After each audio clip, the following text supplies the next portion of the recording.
The doctors gave up on her. "She'll never speak again," they said, turning their backs on the fragile heiress, with broken vocal cords and a shattered spirit. But deep in the rural hills of Georgia, a quiet teacher looked at her once and whispered, "Let her try my way." Everyone laughed until she opened her mouth. Before we dive in, drop a comment with where you're watching from, and don't forget to hit subscribe for more videos like this. Let's begin. My name is Harper Ellis. I'm 26 years old, and until 2 years ago, I owned the world. At least that's what everyone said. I was the daughter of Franklin Ellis, founder of Ellis Tech, a man who built satellites, empires, and enemies.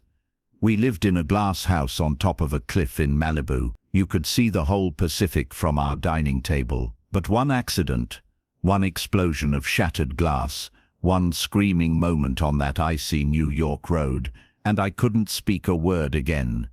The crash crushed more than just my vocal cords. They said it was vocal trauma. Then they said it was psychological. Then they shrugged and said, "She's rich, she'll cope." But they were wrong. You don't cope when the world moves on, and you're left behind. My father hired the best doctors from Johns Hopkins to Tokyo. None worked. He tried neurotherapy, vocal surgery, even AI voice mapping. Nothing brought back my voice. Eventually he just stopped trying. My fiancé, Tyler, left 6 months later with a one-sentence breakup note. "I can't marry someone who doesn't speak." That was the day I realized silence is lonelier when it's forced. The house staff was instructed to treat me with space. I sat in sunlit rooms, watching the wind speak for me through curtains and leaves, until that one night when I found an old letter my mother had written before she died. It said, "If your world ever goes silent, find Elijah. He'll show you how to listen again." Elijah? I ran my finger over the ink, trembling. My mother was never poetic. The letter was dated 20 years ago. I opened my laptop, typed the name into every database I could find. And there he was, Elijah Cole, a public school teacher in Whispering Pines, Georgia. No major education degrees, no viral TED Talks, just an address and a reputation in a forgotten town. I packed a single bag. No bodyguards, no assistants, just me. My father didn't notice. He hadn't spoken to me in weeks. I booked a private flight, drove 2 hours from the nearest airstrip, and then I saw it. An old wooden sign, hand-carved and crooked. Whispering Pines School for Troubled Voices. The school was barely a building peeling paint, windows stuck open, and a crooked bell that hadn't rung in years. Children were playing barefoot in the dirt outside, laughing in broken syllables and gestures. None of them spoke clearly. Some didn't speak at all, but their joy, it vibrated in the air like music. I stood frozen beside the rusted gate. A boy with braces and muddy jeans ran past me, then stopped and stared. "You lost?" he asked. I shook my head. "You mute?" I nodded. He smiled wide. "Cool. Mr. Cole likes quiet people." And then he vanished through the squeaky doors. I stepped inside, my fingers tight around the letter in my pocket. The smell of chalk, wood smoke and fresh pine needles hit me like memory, something raw and warm. Then I saw him, Elijah Cole. He was older than I expected, maybe late 40s, tall, wiry, weather-beaten like a tree that had survived too many storms. He wore a simple sweater with holes in the sleeves and glasses that slid down his nose. His hands were ink-stained. His eyes, they were so still they made me want to cry. He looked up from a lesson plan, noticed me, and smiled gently. "You found me." I blinked. How did he know? "I knew one day she'd send someone," he said. "Your mother, Sophia. She always said your spirit was louder than your voice would ever be." I pulled out the letter, hands trembling. He nodded, not needing to read it. "You want your voice back? Tears welled in my eyes.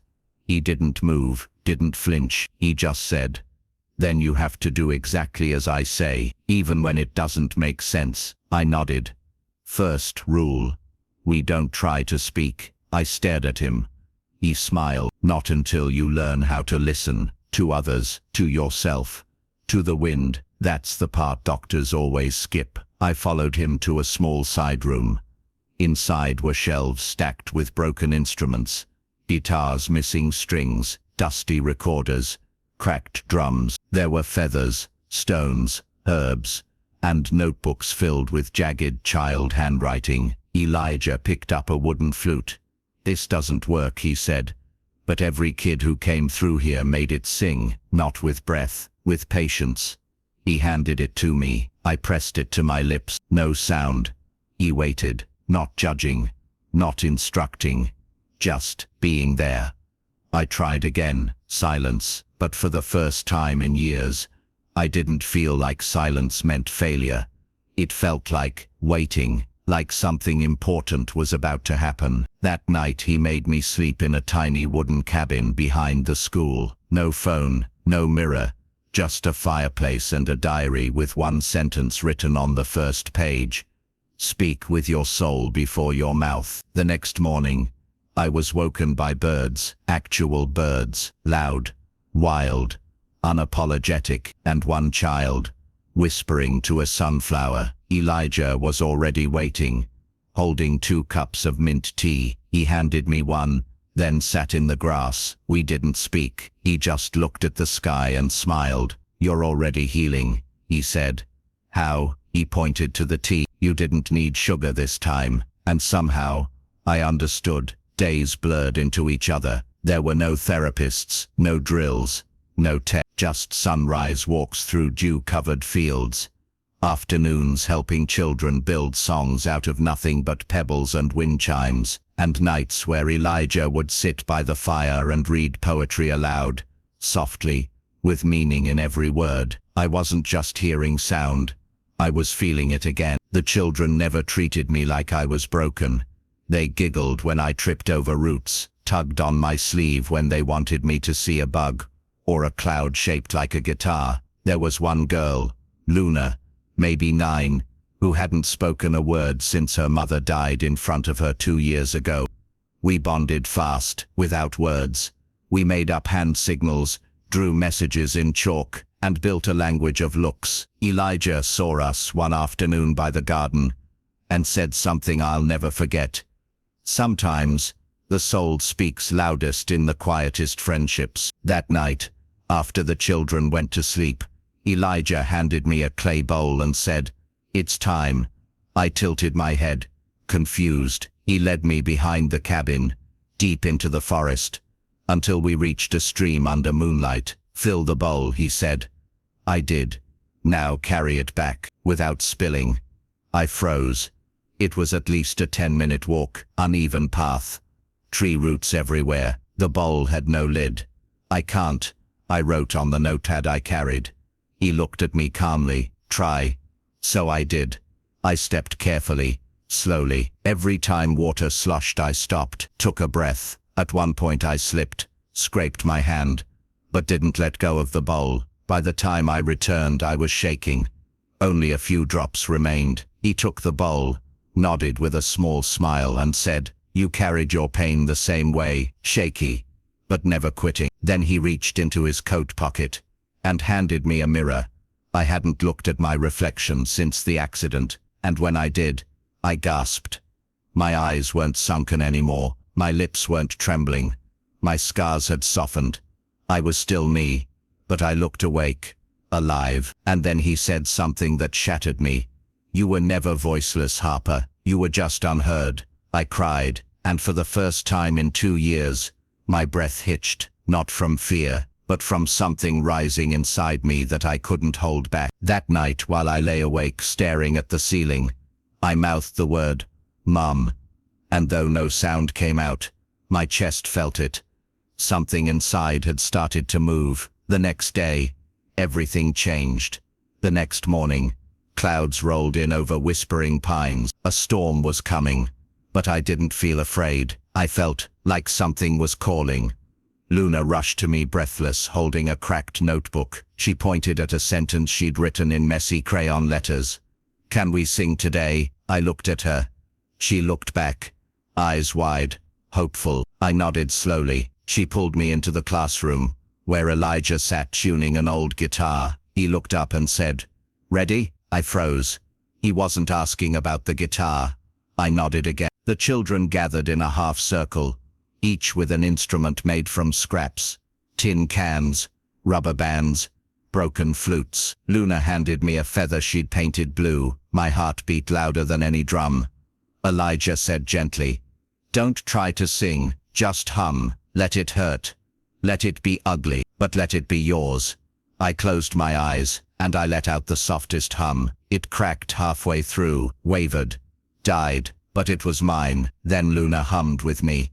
Then the others, and suddenly, the room filled with something more beautiful than music. Truth, raw, real, trembling truth. I opened my mouth again, not thinking this time. I pushed the air up from my chest, through the pain, through the fear, and this time, sound came out. Just one word, croaky, shaky. But it was real, high. The room froze. Elijah looked up, stunned. Luna gasped and dropped her instrument. A little boy yelled. She talked, and suddenly everyone was cheering, clapping, laughing. Tears ran down my cheeks. Elijah, he just smiled quietly. Later that evening, he sat beside me under the willow tree, both of us watching the kids play tag in the mud. "Why?" I finally asked in my gravel voice. "You weren't broken," he said. "You were just loud in the wrong ways. You needed silence to remember what your voice was for." That night, Luna hugged me and whispered, "You sound like the wind, but peace never lasts when the world wants to keep you in a box."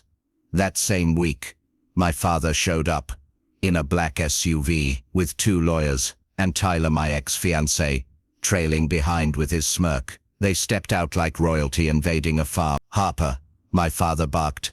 "Enough games, let's go home." I didn't speak. He stared at Elijah and sneered. "This man is manipulating you." Elijah didn't flinch. Tyler stepped forward. "You look different. Maybe this place did fix you. Good, now we can go back to planning the wedding." I looked at him, then slowly, painfully said, "You left me when I couldn't speak." He blinked. I stepped closer. "But now I have a voice, and I'm using it to say no." Tyler's face dropped. My father stepped toward me, furious. "Harper, this isn't you." I stood tall. It always was. And then I turned to Elijah, reached for his hand, and said clearly, "Thank you for giving it back." They left without me. My father stormed off, yelling into his phone. Tyler sulked behind him, muttering something about wasted time. The lawyers said nothing, but they looked at me differently now, like they weren't sure who was in control anymore. Because I wasn't the voiceless heiress they thought they could shuttle back to Malibu and parade around in boardrooms. I was someone else now, someone who'd found power in whispers. Elijah stood beside me the whole time, calm as ever. After the dust settled, I looked up at him and said softly, "I want to stay." He didn't say anything, just smiled, and handed me a fresh notebook. 2 months later, I stood in front of a packed gymnasium in Atlanta. Children, parents, even local news crew. The headline had spread like wildfire. "Billionaire's daughter speaks again, thanks to a forgotten teacher," in rural Georgia. But that's not what I was there to talk about. I was there to tell Luna's story, to tell the story of the other 14 children at Whispering Pines, who taught me to speak again by simply listening. I took the mic, paused. Everyone held their breath. Then, in a steady voice, I said, "I lost it when the world decided it didn't need to hear me unless I was loud, perfect, or useful. But in a quiet classroom, on a dirt road, a teacher showed me what my own voice actually sounded like. It was kind. It was messy. It was mine." The room went silent, then erupted in applause. Elijah stood in the back, arms crossed, smiling like a proud father. Luna ran up and hugged me mid-stage. Cameras flashed, but I didn't care. A year later, I founded the Ellis Listening Project, a nationwide program that funded music, art, and communication therapy in rural schools across America. Elijah became its national advisor. Luna, she became the face of our first P. Every time we held a workshop, she'd hold my hand and say, "Ready to listen?" And I always said yes. Because my voice wasn't about volume anymore. It was about truth. And sometimes when the wind is just right, and the trees rustle like applause, I sit under that same willow tree at Whispering Pines, and I hum. Not because I'm broken, but because I finally remember what it means to be whole.